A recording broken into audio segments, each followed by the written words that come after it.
Heathrow is our busiest airport, and every year there are more than 250,000 incoming flights of freight and passengers. The planes arrive from all over the world, and the airport has an army of staff and subcontractors to handle the freight and baggage. Heathrow is also the logical arrival point for many of the exotic foods that we've grown accustomed to seeing in our shops. It's also the focus of a massive illegal trade in smuggled meat. The company Seal Logistics handles many of the food imports that come through Heathrow. It also cleans up the illegal trade when things go wrong. Director Clive Lawrence says that the black market is out of control and that the British government has failed to curb it. Last year we did 14 checks, and on 14 checks netted nearly 5.5 tonnes of bushmeats, monkeys, live crabs, etc. in suitcases. The list seems endless, and Clive has pictures to prove it. Look in the first picture here, we've got a suitcase that's leaking blood and other liquids out of it, and you can see it contained in the plastic. We've got pictures. There are also bits of gorilla, whole deer, rats, bats and all manner of disease-carrying meats. Clive has used his home video camera to film one such consignment that arrived at Manchester Airport. This is typical of what he finds. This is the 9th of April 2001. Time 2 o'clock in the morning. This has come off the GH770 from Accra. Bushmeat is a delicacy in some parts of the world, and there's great demand for it here in Europe. Yet the checks faced by incoming passenger baggage are cursory when compared to departures. In the UK, there are just occasional spot checks. Now these suitcases contain nothing other than meat products and food products being brought in.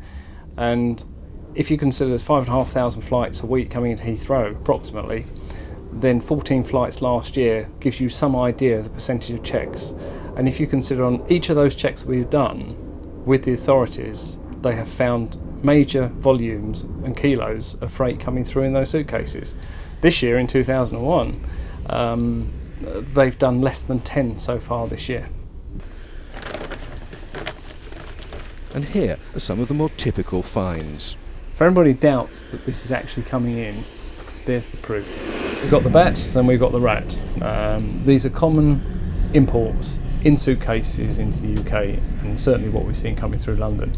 Large quantities, in excess of 500 kilos, half a tonne of this particular commodity coming through. And it's this product that carries the real risk to animal health and serious risk to human health.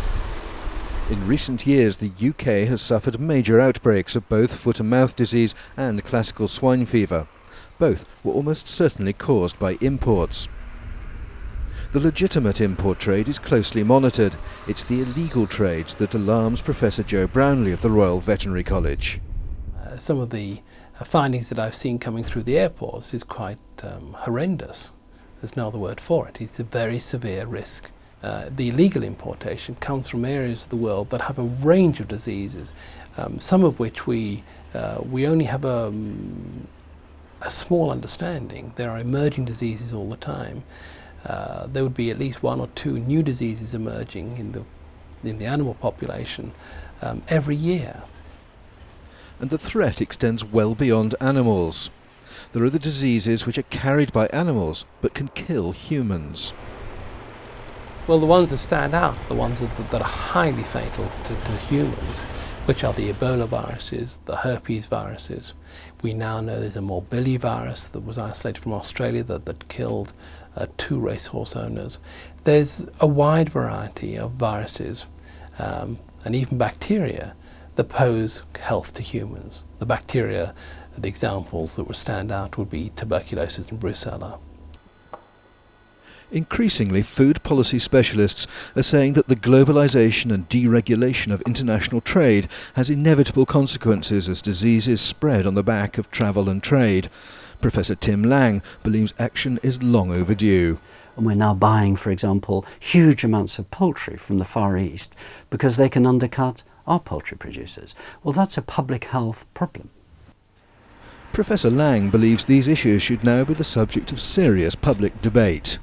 We must actually make the connection between animal health and human health and opening up of our food systems, because they are connected. For Worcestershire pig farmer Chris Hunt, any debate will come too late. He used to run a pig farm. Now he's the caretaker of a quarantine area. Like hotel owners, travel companies, tourist attractions and so many other British businesses, the cost has been both financial and personally traumatic. A once bustling pig farm is now silent, and the memory of the cull will live with him for years.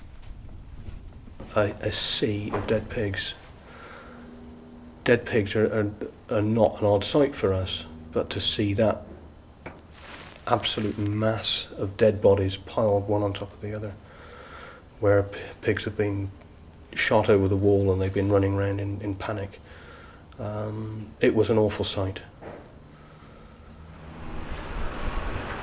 Meanwhile, back at Heathrow, little has changed. MAF has become DEFRA, but the faces are still the same. And there are still too many government agencies with overlapping responsibilities for policing imports. Elsewhere in the world, there are bio-X-ray machines used to screen all incoming baggage for illegal foods. Clive Lawrence would like to see them in use here. If you had 25 machines, plus the manning levels, etc., you're probably looking at about £8 million, against a cost to the current government of £4 billion for the foot and mouth outbreak. If that was passed back to the paying passenger, and with the number of passengers, the millions of passengers passing through Heathrow on a daily basis, we're looking at less than 10 pence per person to protect this country, and I think that's very valid. And what of Britain's ports? Every year, millions of containers like these arrive round Europe to be dispersed by road and rail. Checks on imports like these are very rare, and yet large hauls of illegal meat have been found hidden in containers. So far, it seems the lessons of the past have not been learned.